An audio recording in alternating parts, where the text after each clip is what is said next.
Bonjour à tous, bienvenue dans l'émission Rencontre. Depuis le 20e congrès national du Parti communiste chinois qui s'est tenu en octobre de l'année dernière, la modernisation chinoise est devenue un sujet très discuté au sein de la communauté internationale.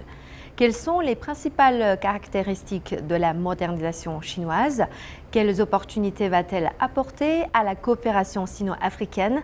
Voici les principaux thèmes d'aujourd'hui et nous avons le plaisir d'en parler avec plusieurs invités qui vont partager avec nous leur regard sur la modernisation chinoise ainsi que leurs attentes et leurs espoirs vis-à-vis de la coopération sino-africaine. Je vous présente tout de suite nos invités.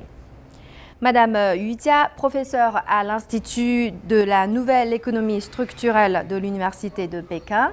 Bonjour. Bonjour. Monsieur Liu Fan, fondateur du groupe Matavert Investment. Bonjour. Bonjour, bonjour à tous. Monsieur Koko Wotocho Dozo, économiste et responsable de la société Beijing TZ Trade and Consulting. Bonjour. Bonjour. Monsieur David Richman Hakotomavo, membre du cabinet du président de la Haute Cour constitutionnelle de Madagascar et directeur général et fondateur de The Way. Bonjour. Bonjour tout le monde, merci. Ensuite, monsieur Augustin F.C. Hall, professeur de l'université de Xiamen et consultant à l'UNESCO. Bonjour. Bonjour. Et enfin, monsieur Meparek Boukapa, ingénieur algérien. Bonjour. Bonjour.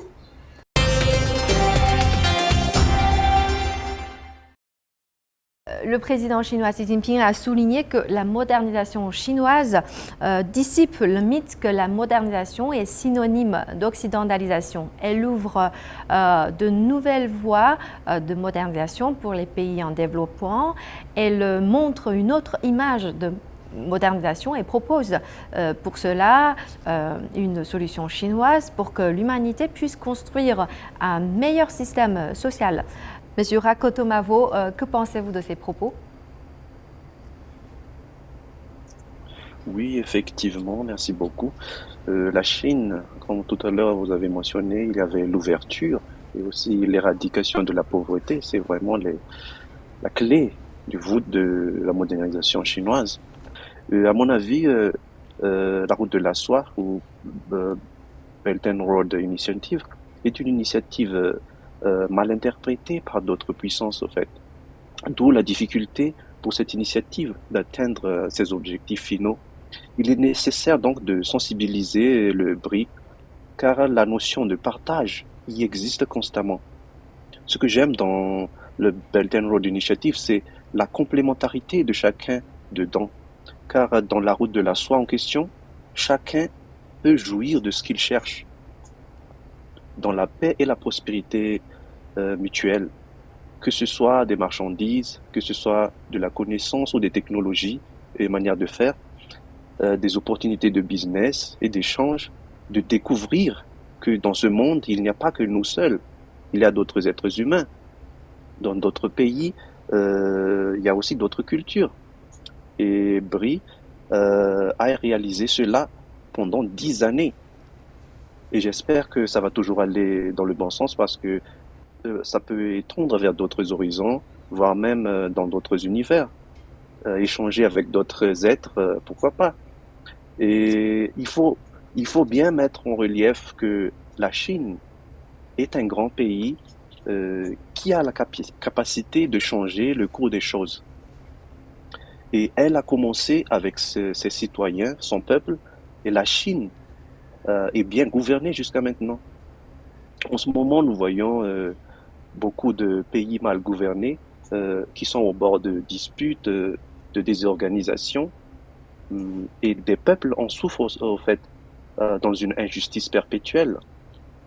Donc, il est donc du devoir de la Chine de prendre les mesures nécessaires pour établir une paix durable, pas seulement dans la vie réelle, mais aussi dans les réseaux sociaux et surtout l'Internet en général, car chacun de nous mérite une meilleure qualité de vie dans toute sa dignité.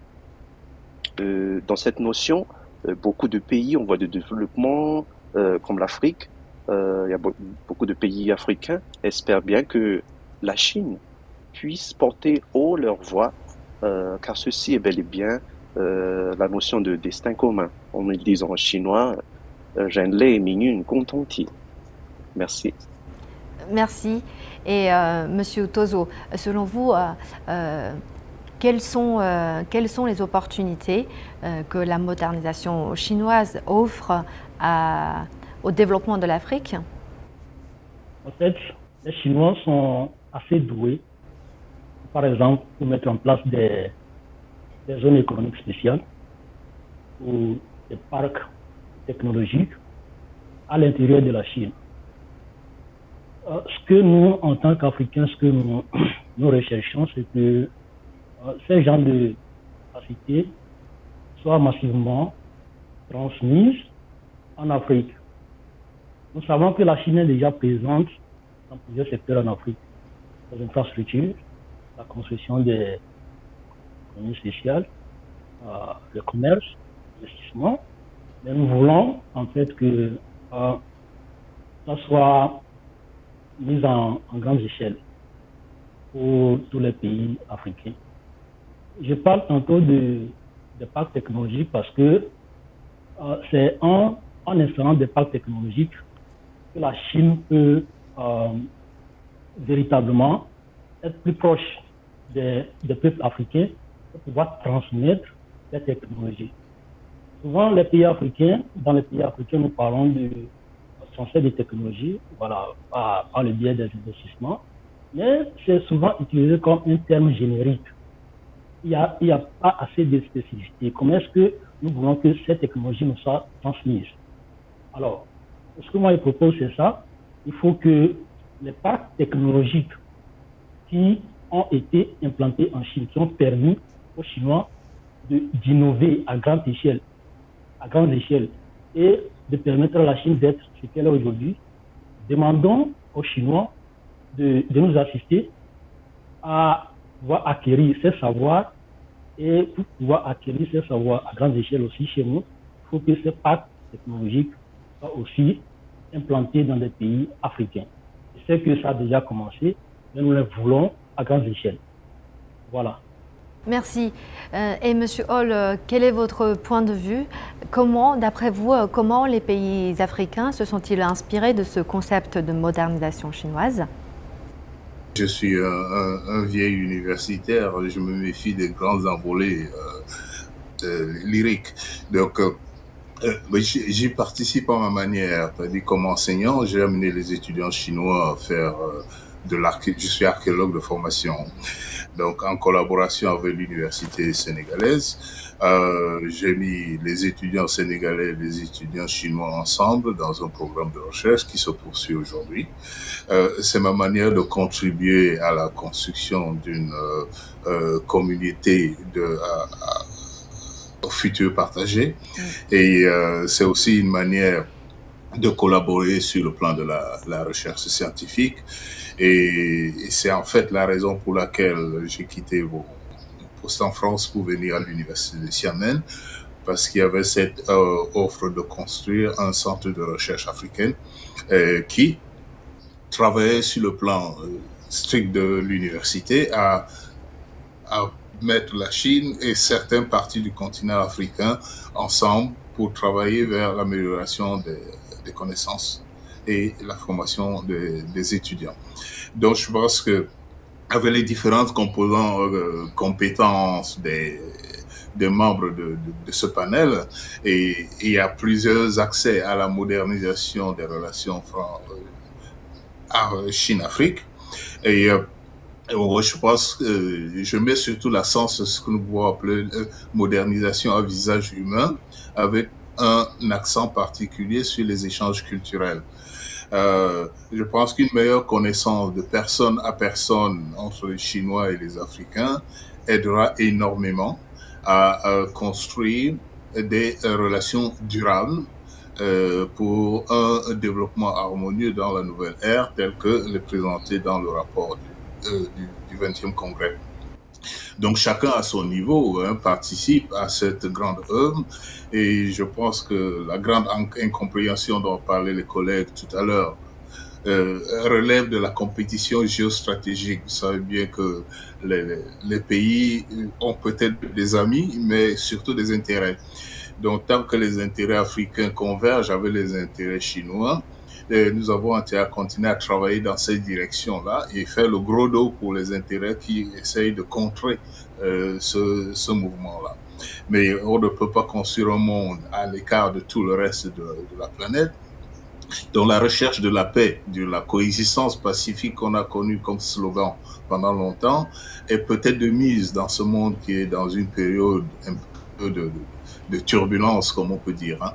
Et je pense que la meilleure connaissance de personne à personne, des Chinois, des Africains, est une des méthodes pour avancer dans cette direction-là.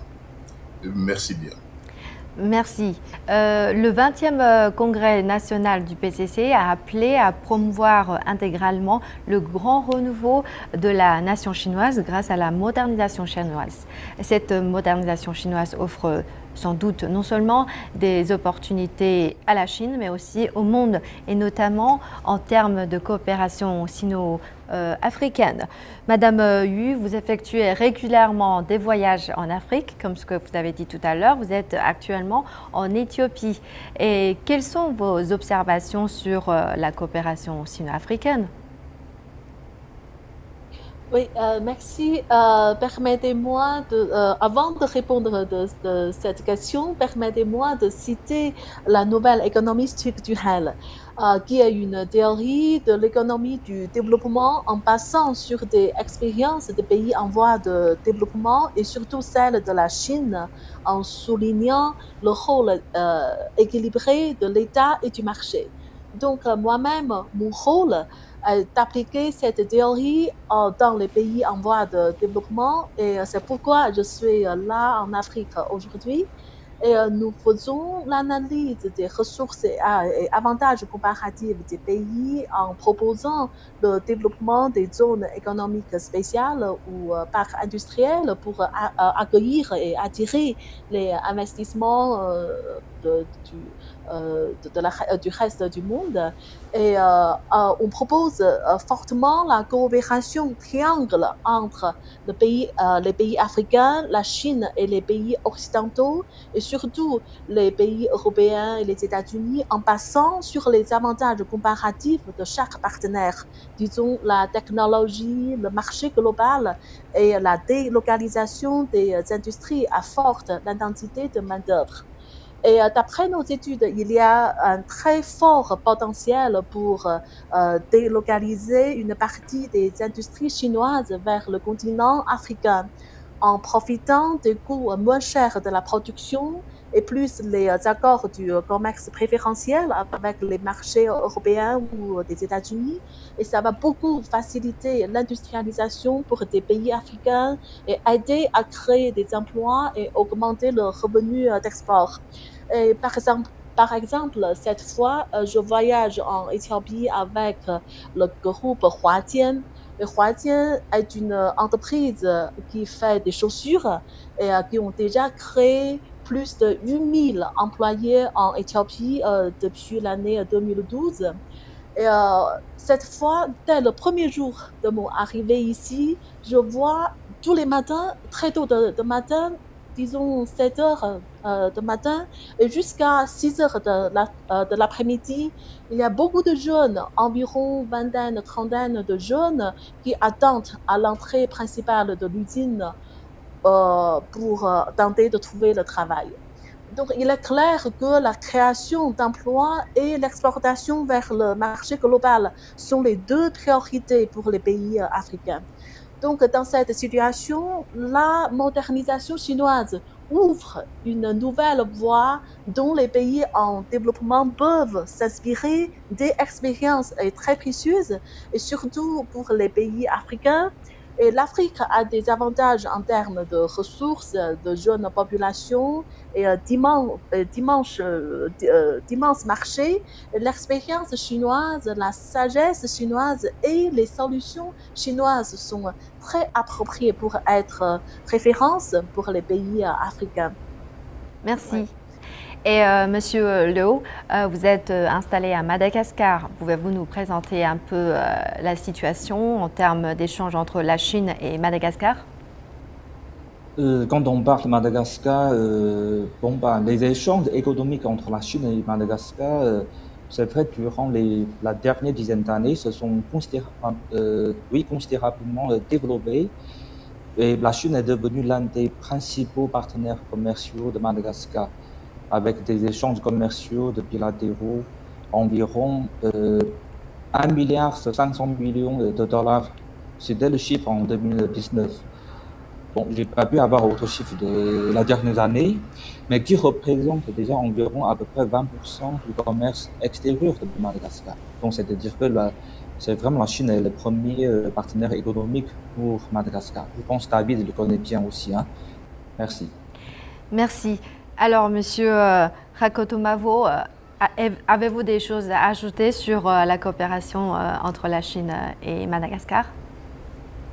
Je pense que le professeur, madame de l'université, l'économie structurelle de l'université de Beijing, oui, a vraiment clarifié la position de la Chine économiquement.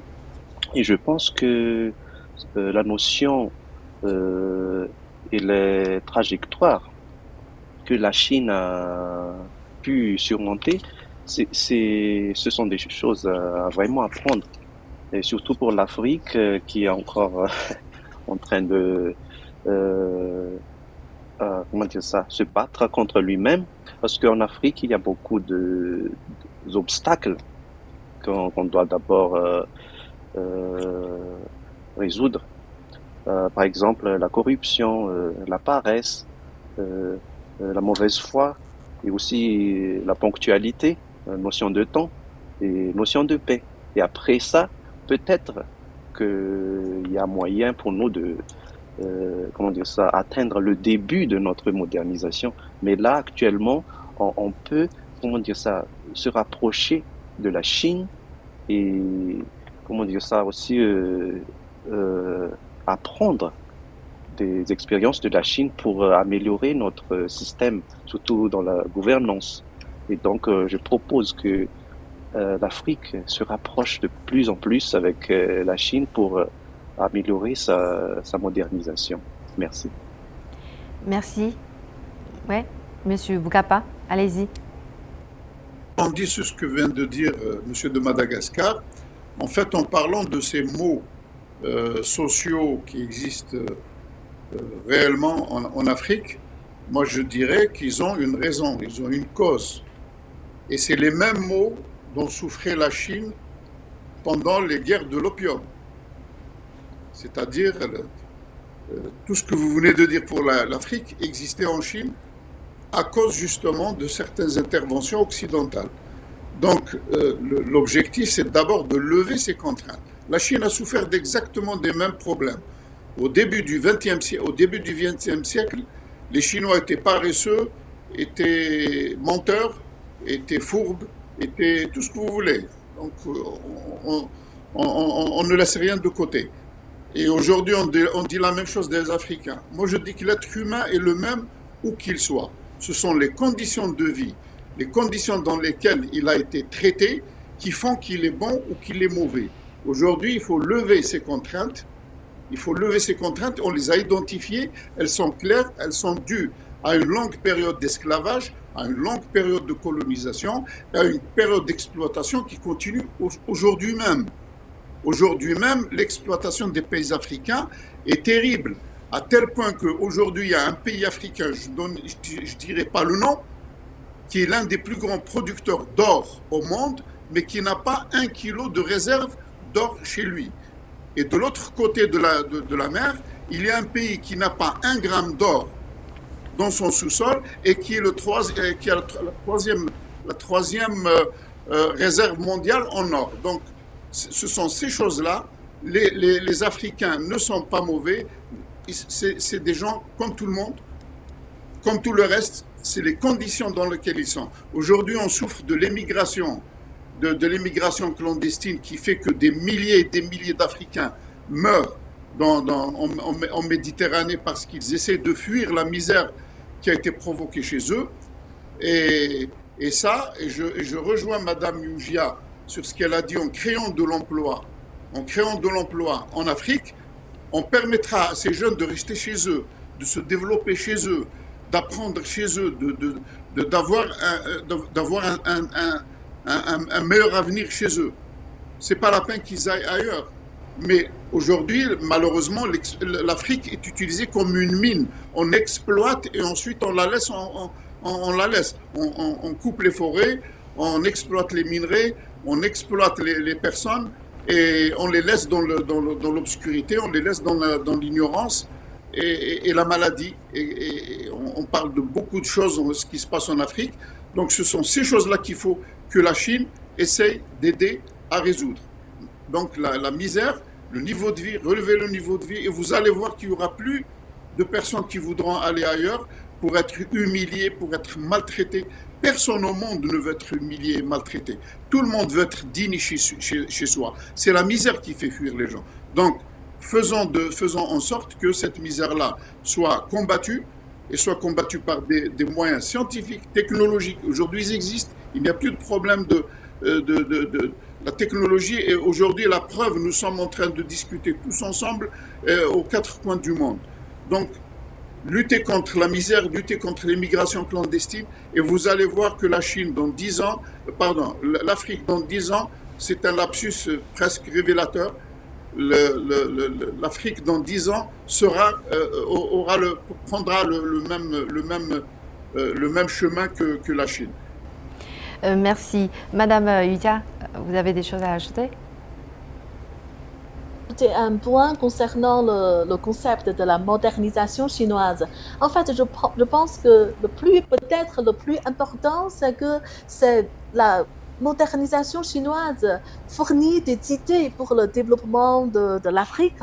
Par exemple, au cours des 40 dernières années de réformes et d'ouverture, pour la Chine, la principale raison de la croissance économique est le changement de mentalité. Et dans le passé, les idées de développement de certains pays africains suivaient essentiellement les théories des pays occidentaux. Mais cependant, les théories et les expériences des pays occidentaux ou bien des pays développés sont basées sur leurs propres conditions et ne sont pas applicables aux pays africains. Mais la Chine, on a commencé comme le pays le plus pauvre du monde et les conditions préalables sont proches de celles des pays africains. Et par conséquent, l'expérience et les théories accumulées par la Chine ont davantage valeur de référence pour les pays africains ou bien d'autres pays en développement. Et donc, maintenant, je suis assez confiante parce qu'après 3 ans de la pandémie, je pense que les conditions sont prêtes pour la relance économique. Et les pays comme l'Éthiopie, la Côte d'Ivoire, le Bénin et le Togo auront un taux de croissance très fort d'environ 6% ou même plus. Et je suis confiante que maintenant, c'est le bon moment pour investir en Afrique et le continent est tout à fait capable de participer à la mondialisation avec ses propres ressources et avantages comparatifs. Merci. Merci Madame Yu. Monsieur Hall, est-ce que vous partagez le même point de vue avec Madame Yu?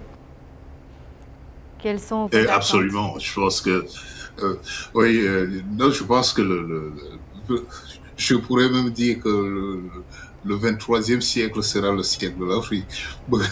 Je suis archéologue par formation, hein, donc j'ai un rapport au temps qui est un peu bizarre.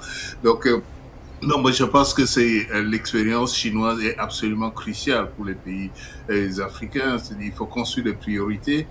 Je me souviens quand j'étais jeune au Cameroun, il y avait encore des plans quinquennaux, mais tout cela a été abandonné au cours du temps à cause des assauts de la Banque mondiale et de ces structurations, je ne sais pas comment on appelle ça à nouveau. Et donc, toutes ces institutions de Bretton Woods ont complètement fait dérailler l'évolution sociale et économique de l'Afrique en imposant un modèle néolibéral là où il ne convenait pas du tout.